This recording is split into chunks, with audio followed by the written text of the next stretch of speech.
In the early hours of February 28, 2026, the Persian Gulf became a naval graveyard.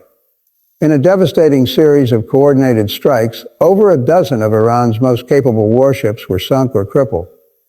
For the first time since World War II, a U.S. submarine hunted and killed an enemy warship.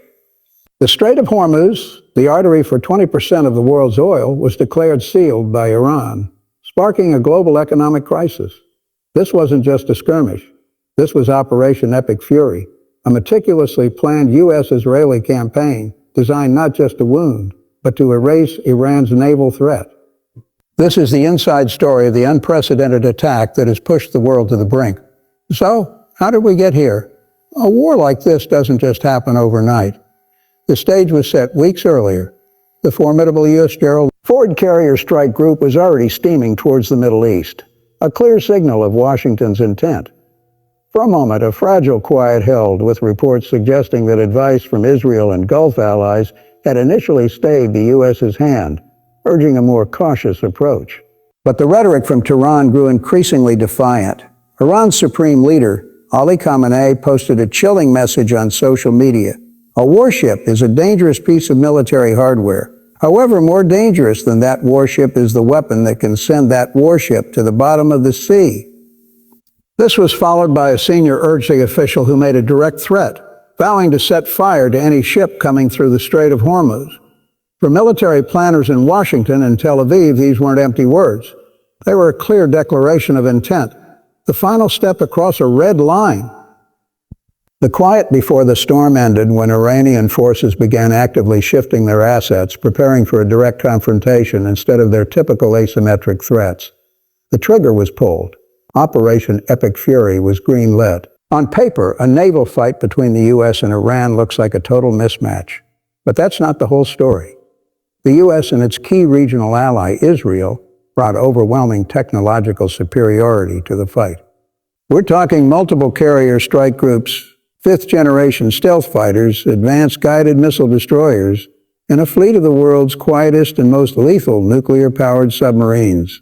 The U.S. Gerald R. Ford, positioned in the eastern Mediterranean, and the USS Abraham Lincoln, operating closer to the action, are floating fortresses with more air power than most countries.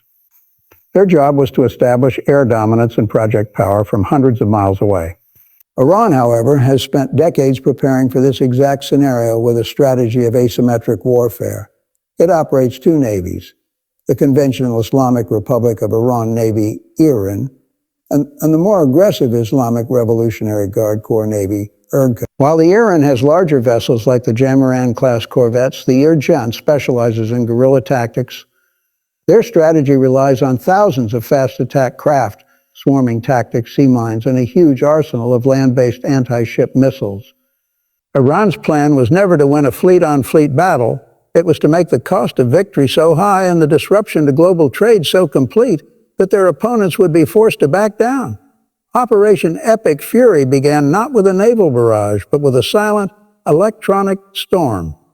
The first wave, which kicked off at 1:15 a.m. local time on February 28th, was designed to blind, deafen, and disarm Iran before its navy could even raise anchor. Stealth B-2 Spirit bombers, flying from bases thousands of miles away, delivered 2,000-pound precision munitions. Tomahawk cruise missiles launched from U.S. surface ships and submarines, streaked across the sky. The initial targets weren't ships, but the nervous system of Iran's military. In a relentless assault, U.S. and Israeli forces struck nearly 2,000 strategic sites. Command and control facilities went dark.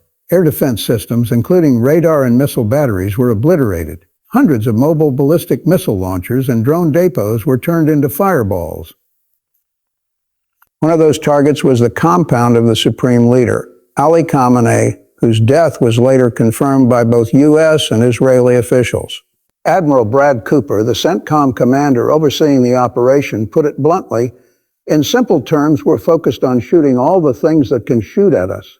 By sunrise, Iran's ability to coordinate a defense or launch a meaningful counterstrike had been catastrophically degraded. With Iran's eyes and ears taken out, the hunt for its navy began. While the main blitz was brutally fast, the operation continued over the next several days. The U.S. Gerald R. Ford strike group in the Mediterranean acted as a strategic barrier, squeezing the Iranians, as Admiral Cooper described it, preventing any ships from breaking out into the open sea. Meanwhile, the USS Abraham Lincoln's battle group and other Allied assets became the hammer. On March 1st, satellite imagery confirmed a direct hit on a Jamaran-class corvette, one of Iran's most capable warships, as it sat docked at a pier in Chabahar. The 1,500-ton vessel was struck and sunk, but the most shocking blow was delivered in secret. Late on March 3rd, a U.S. fast-attack submarine operating in the Indian Ocean off the coast of Sri Lanka detected the Iranian frigate Iris Dana. With a single Mk-48 torpedo, it sent the vessel to the bottom. Defense Secretary Pete Hegseth would later confirm this was the first time the U.S. Navy had sunk an enemy warship with a submarine since World War II. The losses mounted quickly. President Trump announced that the U.S. military had destroyed 9 Iranian warships, though CENTCOM later confirmed the number was closer to 20. A strike in the Gulf of Oman knocked out all 11 Iranian vessels operating in that area. Within days, more than a dozen Iranian naval ships were sunk, disabled, or burning. Tehran's most operational submarine was struck at its pier, a gaping hole torn in its side. Iran's conventional navy had ceased to exist as an effective fighting force. Defeated at sea, Iran played its final desperate card. On February 28th, Tehran officially declared the Strait of Hormuz closed. URGC forces began broadcasting warnings over emergency maritime frequencies, telling all commercial ships that the strait was now a war zone. Reports flooded in that the narrow waterway was being mined, with drone swarms prepared to enforce the blockade. The impact was immediate and catastrophic. Within days, vessel traffic through the strait collapsed by over 85%. Major carriers like Maersk and MSP paused all new bookings to the Gulf, rerouting ships on the 2-week-longer journey around Africa's Cape of Good Hope. As a stark warning, at least 5 commercial ships, including the tankers Skylight and Stena Imperative, were attacked. Container vessels were suddenly trapped inside the Persian Gulf, while dozens more anchored outside, their crews awaiting instructions. An estimated 8% of the world's very large crude carriers were stuck. This was the grave disruption to maritime trade that analysts had feared for decades, and the global energy crisis was no longer a hypothetical. It was here. The initial assault was devastating, but Operation Epic Fury wasn't over.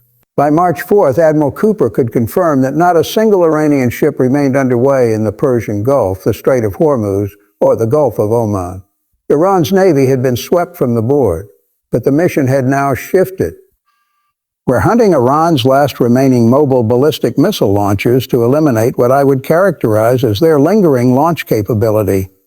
Admiral Cooper stated, "The operation transitioned from a naval battle to a deadly game of hide-and-seek across the vast Iranian landscape, aimed at ensuring Iran could not effectively retaliate." President Trump, in a message to the Iranian people, urged them to take control, signaling that the military operation was also part of a larger strategy aimed at regime change.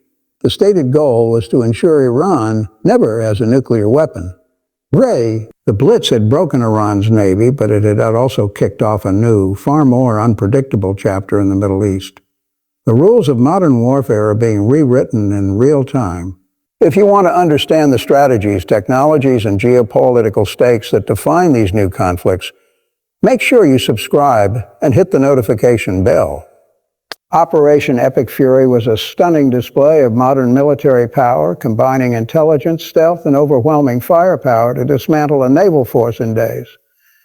It also showed just how fragile our global supply chains are and how quickly a regional conflict can have worldwide consequences.